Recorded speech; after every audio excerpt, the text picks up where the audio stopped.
¡Viva el socialismo! ¡Viva la revolución bolivariana!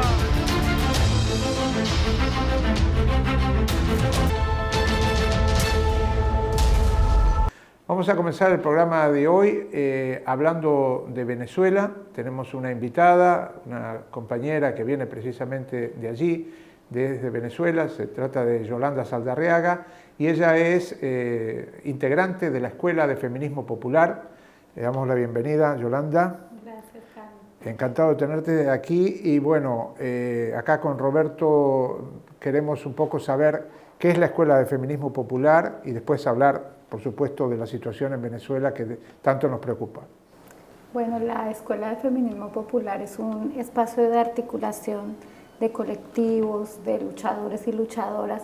En realidad se llama Escuela de Feminismo Popular, Identidades y Sexualidades Revolucionarias, que está construyendo lo que hemos llamado es un feminismo con una claridad de clase, digamos, con una adscripción clara del pueblo, que no se encarga de generar categorías difíciles de comprender como parte del feminismo, sino que lo que está es construyendo legitimidad en nuestra lucha para acabar con el patriarcado desde todos los espacios y sobre todo desde los espacios de poder popular, consejos comunales, comunas, consejos de trabajadores y trabajadoras, nuestros movimientos populares. Estamos intentando transversalizar nuestra lucha en todos esos espacios.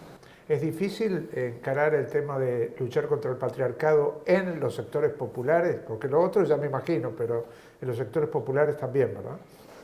Sí, bueno, también es un reto encontrarnos como pueblo, es decir, no, el feminismo tiene como mucha herencia europea y desde ahí hay mucho prejuicio construido también, que queremos dividir la lucha, que es academicista, pero bueno, nosotras somos parte del pueblo, estamos con las mujeres de los consejos comunales desarrollando el trabajo comunitario, el trabajo productivo, el trabajo del hogar también, y desde ahí es que nos paramos. Es difícil de entrada como con los prejuicios, pero luego cuando conversamos todas tenemos la misma realidad. La explotación, la opresión en todos los espacios y ahí vamos poco a poco discutiendo con las compañeras para que entre todas podamos explicarle también a nuestros compañeros de esos espacios que tienen algunos privilegios y entre todos y todas empezar a combatirlos. Es todo un reto, pero creo que estamos construyendo ese método popular en el que estos debates se hacen una necesidad y más en una sociedad en revolución, donde, digamos, ser consecuente implica estar en contra de todas las formas de opresión y evidenciarlas ahí colectivamente nos está ayudando a que sea menos difícil ese camino. Roberto. Sí, hace unos años atrás me acuerdo de una reunión que pude asistir en Barquisimeto de varios consejos comunales y durante varias horas había unos 800, 900 compañeras y compañeros y la voz cantante, el rol protagónico lo tenían las compañeras, pero una proporción muy alta, digamos, ponerle que de 40 personas que hablaron, 30 eran compañeras, ¿no es cierto? Entonces ahí un poco me quedan algunas preguntas. Uno, si ese fenómeno está masificado o de esa manera en el resto de las organizaciones populares. Y en segundo lugar, si eso es así, ¿a qué lo atribuís, no es cierto? Esa participación masiva y mayoritaria de las mujeres, ¿no? Sí, la revolución bolivariana ha puesto a la mujer en otro lugar, evidentemente. Desde las condiciones materiales hasta el acceso a espacios, por ejemplo, la educación, la municipalización de la universidad ha hecho que muchas mujeres puedan acceder a estos espacios. Y en los espacios de poder popular, especialmente consejos comunales y comunas, como el trabajo es territorial, del día a día, de casa a casa, de conocer a los vecinos y vecinas, ese es un lugar que la mujer conoce, que históricamente ha desarrollado, de la preocupación por el bienestar colectivo. Por eso las mujeres, incluso oficialmente, en los 45.000 consejos comunales, en las casi 1.500 comunas que hay registradas, las mujeres tenemos entre el 60 y el 70% de las vocerías. Es generalizado eso. Sin embargo, bueno, el lugar sigue siendo un lugar de cuidado. Es decir, seguimos nosotras preocupadas por los otros y las otras y nadie preocupado por nosotras. Es una tendencia que las mujeres participamos de todas maneras más activamente en los comités de salud, de educación, de protección social, que tienen que ver con las tareas de cuidado que históricamente el patriarcado nos ha otorgado. Y en los de finanzas, como lo relacionado con economía, están más los compañeros varones. Y bueno, y nuestras necesidades específicas, por ejemplo, frente a salud sexual y reproductiva o frente a lucha contra la violencia machista, no están tan visibilizadas en las luchas generales de los espacios de poder popular. En esa tarea es que estamos desde la escuela y con otros compañeros y compañeras impulsando que además de ser quienes cuidamos a los demás, la comuna también nos dignifique a nosotras como mujeres. ¿Y el gobierno cómo actúa frente a ustedes? O sea, ¿les da cabida, los impulsa, les da recursos? ¿Cómo funciona eso? Bueno, ¿tú dices frente a la escuela específicamente? Sí, frente a la escuela, y el tema de las mujeres, sobre todo. El tema de las mujeres. Sí, ahí primero, para las mujeres legalmente el gobierno bolivariano, el proceso revolucionario ha significado grandes avances. Tenemos una ley del derecho de las mujeres a una vida libre de violencia que es ejemplar, que reconoce 21 formas de violencia, que ahorita hace 2 años incluyó feminicidio, incluyó inducción al suicidio, que es muy novedoso. Tenemos la ley orgánica del proceso social del trabajo, los trabajadores y las trabajadoras tienen una cantidad de beneficios para las mujeres trabajadoras que además lo construimos desde el feminismo en debates colectivos, llevamos las propuestas y todas fueron incluidas. Y apoyo, digamos, más económico, hay programas específicos para proyectos productivos a los que se puede acceder. Nosotras sobre todo trabajamos con el Ministerio de la Mujer 2 programas muy importantes. Uno, el de defensoras comunales, que son compañeras que se forman para asesoría jurídica y acompañamiento psicológico, comuneras, compañeras del barrio, que pueden atender casos de violencia que les llegue de la comunidad, por lo menos en una primera instancia, acompañar y orientar. Y uno que se llama Centros de Atención e Información Integral a la Mujer, CAFIM, que hay en 18 municipios del país, donde hay atención en salud, en asesoría legal, en formación, y lo trabajamos sobre todo con la ministra anterior, construimos la política en conjunto y convocó muchos movimientos sociales a eso. Vamos un poco a la situación coyuntural de Venezuela, porque realmente, aparte de preocuparle a los venezolanos y venezolanas, nos preocupa a todos los latinoamericanos, ¿verdad? ¿Cómo se está viviendo esta embestida en varios aspectos, ¿verdad? Tanto lo económico, como lo mediático, como lo cultural, como incluso ahora con este recrudecer de la violencia selectiva contra militantes populares? ¿Cómo se vive en el día a día y cómo lo viven las mujeres también, obviamente? Sí, bueno, esto es una estrategia imperial contra el continente.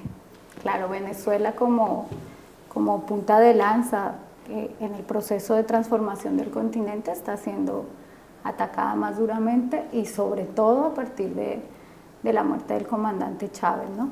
Hay cada vez un sector más amplio que pensamos y hay más indicios para pensar que ese cáncer fue inoculado, que no puede ser casual, como que nos hayan llevado a la situación actual.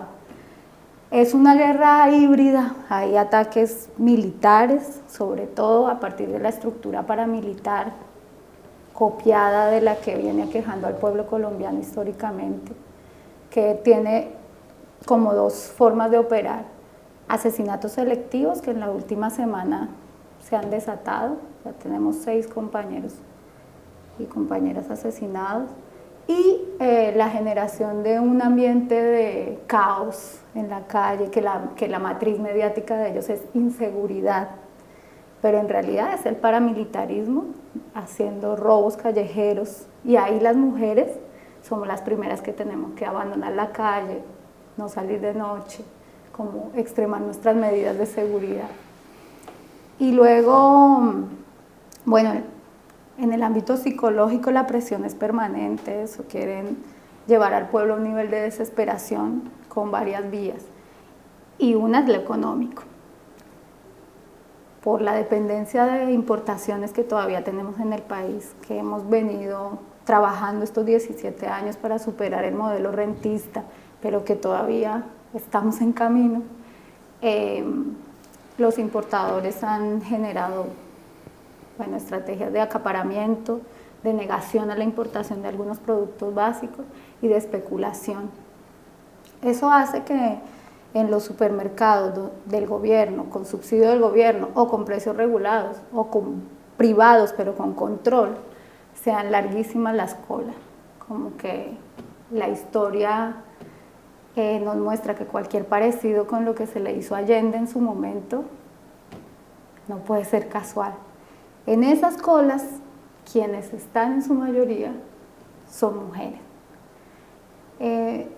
Precisamente por lo que decía el compañero Roberto, somos parte de la columna vertebral de la revolución, de ese empoderamiento popular. Y quieren recluirnos nuevamente al espacio doméstico. Las horas que dedicamos al Consejo Comunal, al trabajo político, a la educación, ahora entonces muchas mujeres la están teniendo que dedicar a la cola para conseguir alimento.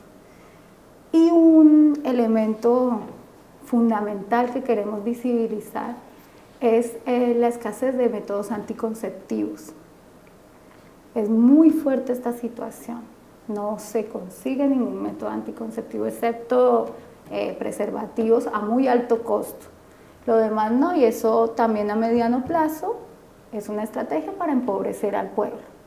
Como estos 17 años han elevado la calidad de vida del pueblo, están buscando por todas las vías llevarnos a regresarnos a niveles de pobreza en los que nos tuvo la Cuarta República.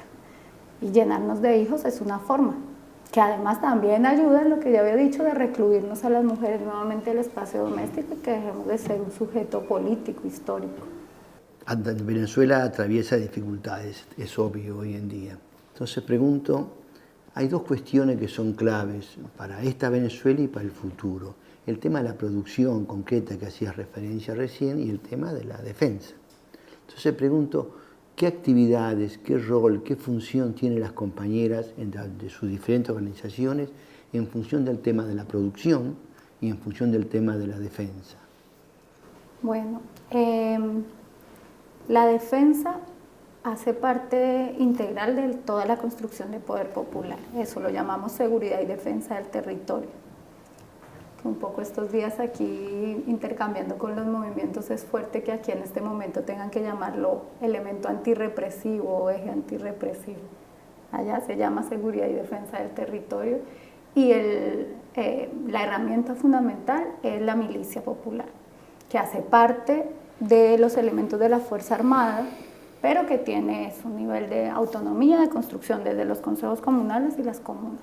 Ahí nos incorporamos las mujeres y los compañeros y compañeras de la sexogénero diversidad activamente desde los distintos espacios de construcción de poder popular y además lo enriquecemos con el debate sobre la erradicación de la violencia machista, digamos que haga parte de una visión más integral de la seguridad y defensa.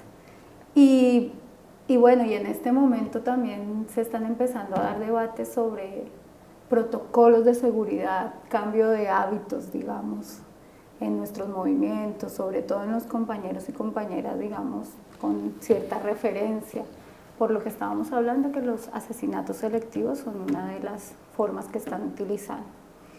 Y respecto a la producción es un gran reto porque es la transformación del sistema económico, pero ahí desde todos los sectores, desde el gobierno, desde el movimiento popular, está claro que los comuneros y comuneras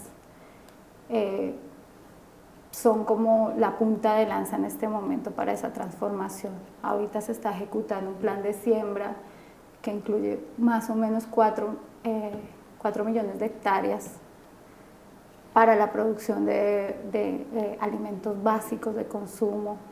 Es grande el reto porque han habido momentos de estos 17 años en que hemos elevado la producción, pero en este momento por varios factores está un poco en recesión. Se le está haciendo todo un impulso desde el año pasado y ahí estamos participando activamente. Igual las mujeres también estamos enriqueciendo ese debate, esa construcción de economía comunal con temas como la redistribución del trabajo doméstico, que también sea de manera comunal, que se asuma el cuidado de niños, niñas, enfermos, adultos y adultas mayores, y empezar además del alimento, que es fundamental, a transitar manufactura, que no es tan complicado de producir y que puede modificar la realidad del país, tela, papel, que son cuestiones fundamentales que en gran parte todavía se importan. Y ahí desde sobre todo el movimiento comunero se están haciendo propuestas y se están iniciando proyectos productivos en ese sentido.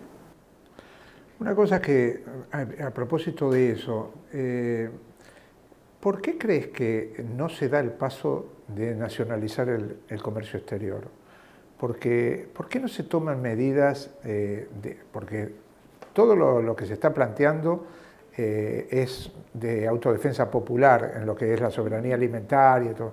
Pero hay algo macro que evidentemente podría poner las cosas un poco más en orden y apuntar a los sectores que están conspirando desde el plano económico, las grandes empresas, las transnacionales y el imperio, contra la economía venezolana, que es el tema del comercio exterior. ¿Por qué no? ¿Qué pasa en el gobierno que Maduro expresa posiciones radicales y después todo se diluye? Sí, el compañero Maduro tiene unos altísimos niveles de presión, digamos. Ya el pueblo es consciente de que él ha estado defendiendo como nuestros intereses ahí en el lugar que ocupa. Lo que nosotras identificamos es que hay unos niveles de equilibrio muy frágiles. La correlación de fuerzas con la derecha es muy pareja en este momento, que eso incluso desde hace 3 años y ahora más recientemente desde el fracaso electoral de diciembre es lo que se viene expresando, ¿no? La Asamblea Nacional aprueba la ley de amnistía, por ejemplo, que lo hizo esta semana. Ahora el Tribunal Supremo de Justicia va a manifestar que eso es inconstitucional, como efectivamente lo es. Esa correlación de fuerzas tan pareja con la oposición, hay que asumir que también tiene algo de eco al interior del chavismo. El gobierno no tiene una unidad de criterios y el movimiento popular identifica eso. Esa es nuestra lectura como movimiento popular, la mayor parte del movimiento popular. Alguien del gobierno no lo va a leer de esa forma, pero nosotros y nosotras sabemos que hay sectores revolucionarios que tienen posturas de avanzada y claras en todos los temas, en lo económico, en lo político, pero también hay sectores reformistas. Hay sectores con algunos niveles de corrupción y algún tipo de alianza con sectores de la oposición. Ya es como una verdad a gritos que no podemos negar. Y el presidente Maduro hace un equilibrio ahí para poder mantenerse en el gobierno, que efectivamente es una herramienta fundamental, es decir, nosotros y nosotras también vamos a defender al gobierno hasta donde haya que hacerlo. No vamos a perder ese espacio de poder que, si bien no es el único ni el objetivo final, sino que ha sido una herramienta para la construcción del poder popular y la revolución, igual es fundamental, no lo vamos a perder así de fácil. Es como que es desde ahí que deben haber muchos intereses en juego internamente que pueden cambiar la correlación de fuerzas dentro del gobierno, que luego van a cambiarla frente a la oposición. Y eso hace que algunos pasos no se puedan dar tan claramente. Igual la propuesta de nacionalización del comercio exterior es una propuesta, y de la banca, es una propuesta del movimiento popular desde hace años también, como que esta situación, eso de equilibrio tan frágil, tiene que ver con algunos errores cometidos previamente, ¿no? Con algunos errores que se arrastraron durante estos años, que lo que evidencian es que la crisis actual no es por aplicación del socialismo, sino por todo lo contrario, por ausencia de medidas socialistas. Sí, a ver, si pudieras sintetizar el pensamiento o la expectativa, la esperanza de las compañeras, por un lado respecto a la evolución del proceso en Venezuela y por otra parte los miedos que también tienen respecto al futuro, ¿no es cierto? Es decir, la esperanza como aspecto positivo y el miedo como riesgo, ¿no? Si nosotras hemos, como nuestros análisis de coyuntura desde el feminismo también tienen que ver con lo que sentimos, con lo que vivimos en el día a día. Y hay un nivel de incertidumbre bastante alto, que eso, la incertidumbre es una sensación muy compleja, ¿no? Te deja como en el aire, vulnerable.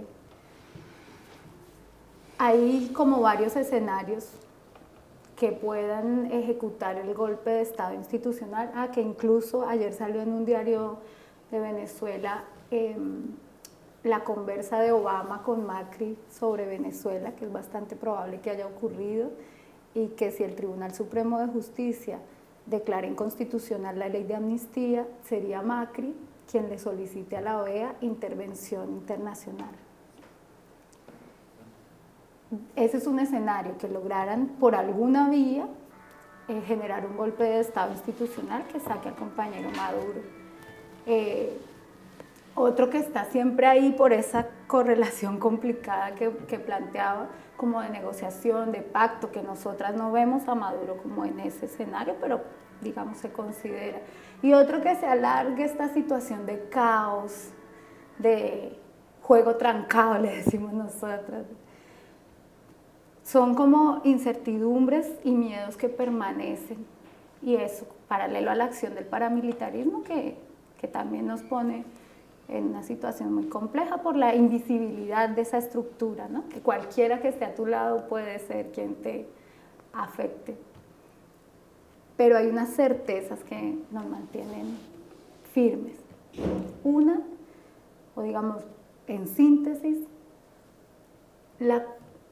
el chavismo, con toda su diversidad, tiene una acumulación de fuerza histórica, ética, política, económica, que no nos va a dejar en situación de resistencia por debajo, aún en el peor escenario. Nuestra situación va a ser de disputa de hegemonía. Es en este momento de disputa de hegemonía, y aún si lograran hacer su golpe de Estado institucional, seguiría siendo de disputa de hegemonía, porque ya tenemos una ruta muy clara, que es la construcción del Estado comunal, que es el fortalecimiento de las comunas existentes y la creación de sistemas de agregación, ciudades comunales, confederaciones comunales. O sea, una sociedad alternativa que hemos venido construyendo, no es un sueño, no es una esperanza ideal, sino una realidad concreta que ya opera en territorio, que lo que tenemos que hacer es seguirla fortaleciendo y masificando. Y ahí estamos participando todos y todas eso. Y uno también aquí en Argentina siente que eso es continental, es decir, la historia es cíclica y se siente que están ocurriendo cosas que ya nos habían pasado, pero que estamos en otro nivel. La acumulación de organización popular, de nuestras formas de producción de la vida, de la economía, es distinta a la que teníamos hace 15, 20 años. Estamos mucho más claros y claras. Y ahí la apuesta es por la unidad. Estamos decididas nosotras, sobre todo, bueno, todo el chavismo, pero nuestra propuesta desde el feminismo popular es apostarle a una nueva forma de hacer política que nos ayude a juntar fuerzas, que dejemos de rivalizar por tamaño de organización o por otras características, y podamos dentro de Venezuela como chavistas generar una unidad tal que nos eleven esa correlación de fuerzas y podamos seguir disputando hegemonía, y bueno, y en América Latina también. ¿La derecha no tiene esa hegemonía para vos? ¿Crees que la derecha venezolana, cómo la ves, fraccionada frente al avance que está sufriendo el continente? No pareciera que hay un cuerpo único, ¿verdad? Está por un lado Leopoldo López, por otro lado la MUD. En algunas cosas coinciden, en otras no. Pero, ¿cómo lo ves ese terreno de la derecha? Sí, el punto de unidad de la derecha son los gringos. Es ¿Los decir, gringos? sí. Ellos internamente están muy divididos. Tienen posturas muy distintas, desde las más violentas y fascistas hasta, digamos, las más democráticas. De hecho, estos meses en la Asamblea Nacional ellos venían intentando acumular fuerza con legislación, proponían legislación de que fuese privatizar las viviendas, que 1 millón de viviendas que entregó el gobierno bolivariano querían que ahora fuesen propiedad privada, venían proponiendo ese tipo de leyes, y esta semana los gringos les dieron la orden de dedicarse más bien a la ley de amnistía. Fue como, no vamos a esperar que sus partidos acumulen, porque es un riesgo, lancemos la ley de amnistía, que no es nada popular en Venezuela, que no le dice nada al pueblo. El pueblo ellos ganaron prometiendo acabar con las colas y sacar a Maduro. Fue como que no tiene nada que ver con el papel del Parlamento. Ellos están muy divididos y no tienen un pueblo que defienda su proyecto. Una cosa es tener marketing para jalar votos, que fue lo que hicieron en diciembre, eso, digamos, engañando al pueblo con una publicidad que no corresponde con lo que realmente pueden lograr, y otra cosa es tener un pueblo consciente que defienda. Por ejemplo, el 12 de marzo ellos convocaron movilización para pedir la renuncia de Maduro, y nosotros y nosotras convocamos movilización para oponernos al decreto, a la continuidad del decreto de Obama que declara a Venezuela una amenaza inusual y extraordinaria para Estados Unidos. Y ellos no pudieron marchar, solo convocaron 1,5 cuadras de gente. Bueno, ya se nos está yendo el tiempo. Queríamos que cerraras un poco con un mensaje a las mujeres argentinas desde el feminismo popular venezolano, y con eso te despedimos. Tengo 15 días acá y lo que puedo decir es que llevo muchísima fuerza militante, mucha disciplina y mucha esperanza como ejemplo de aquí para allá. Una gran historia de autogestión, todo este tema de la memoria, y un ejemplo en el feminismo de posicionar nuestros temas en el sentido común, como el feminicidio. Eso les agradezco, compañeras argentinas, les agradecemos desde el feminismo popular de Venezuela, y ahí vamos intercambiando nuestros métodos y nuestras esperanzas, como decía el compañero. Yolanda Saldarriaga, de la Escuela de Feminismo Popular, militante chavista y, bueno, un ejemplo también para la lucha de las mujeres a nivel del continente. Esto es todo por hoy. Nos despedimos hasta la próxima semana con más resumen latinoamericano.